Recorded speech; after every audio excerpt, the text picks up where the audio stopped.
సినిమాని మన ముందుకు తీసుకొస్తున్నారు. ఇప్పుడు ముందుగా వంశీనందిపాటి గారు మాట్లాడతారు. Thank you media. మా ఇంట్లో మా ఆవిడతో కంటే ఎక్కువ మీ అందరితోనే ఎక్కువసేపు నేను ప్రతిరోజు బ్యాక్ టు బ్యాక్ ఏదో ఒకటి కలుస్తూ ఉన్నా.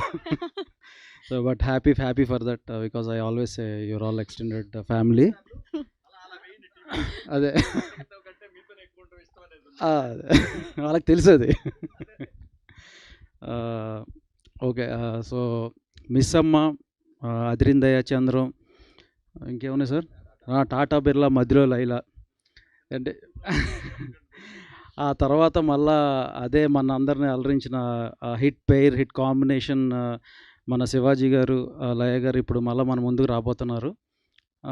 సార్ నాకు కుళ్ళుగా ఉంది కొంచెం మీ ఇద్దరిని చూస్తుంటే. ఎందుకంటే నేను అప్పుడేదో చిన్నవాడిలా ఉండేవాడిని. ఇప్పుడు నాకు మీసాల గడ్డలు మెరిసిపోయినాయి, కానీ మీరు మాత్రం యాజ్ ఇట్ ఈజ్ అలాగే ఉన్నారు. అండ్ లయ గారు నా ఫేవరెట్ యాక్ట్రెస్ ఆమె. సో బట్ అదే సో కమ్బ్యాక్ అంటే నా ఫేవరెట్ యాక్ట్రెస్తో నేను అసోసియేట్ అవ్వటం నాకు చాలా హ్యాపీగా ఉంది. నాకు అలవాటు అది. Oh my god, no cutouts, ప్రాణం ఇచ్చేస్తాం మేడం కోసం కావాలంటే. Okay, anyway, Sampradayini Shuddhapoosini very good family entertainer. So Sampradayini Suppini Shuddhapoosini very good family thriller and entertainer as Sai said. అంటే ఈటీవీ వాళ్ళు వేరు, మేము వేరు కాదు. సో మా సినిమాలు అంటే వాళ్ళే, వాళ్ళ సినిమాలు అంటే మాయే. సో ఈటీవీ వాళ్ళు చేసిన సినిమా అంటే ఒక ట్రేడ్ మార్క్ ఉంటుంది. అటువంటి సినిమా మళ్ళీ ఈ సినిమా. అండ్ మేము ఈ సినిమాని ప్రజెంట్ చేయటం, మీ అందరి ముందుకు తీసుకురావడం చాలా హ్యాపీగా ఉంది. And as it is Shivaji గారు ఎరగదీశారు. అలాగే రోషన్ బుడ్డోడు క్యారెక్టర్లో చాలా బాగా చేశాడు. అండ్ మీ అందరికీ సర్ప్రైజ్ ఇస్తాడు. అండ్ ఇంకా మన లయ గారి గురించి చెప్పక్కర్లేదు. అప్పుడెప్పుడో ఆమె నందుల్ని పందుల్లా పెంచిందని చాలా చాలా చాలా చాలా వాటిల్లో చూసాము. అంటే ఆమెకి అవును సార్, ఇది ఉంది, కావాలంటే అడగండి ఆమెను.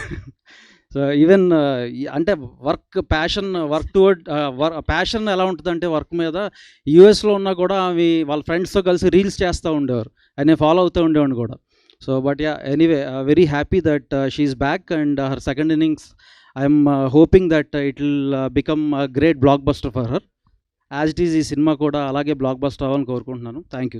వంశీ గారు, మీరు చెప్పిన సామెత మాకు కానీ బనీవాస్ గారికి కానీ అర్థం కాలేదా? నందుల్ని పందుల్లాగా పెంచింది అప్పట్లో అని అనేవారు.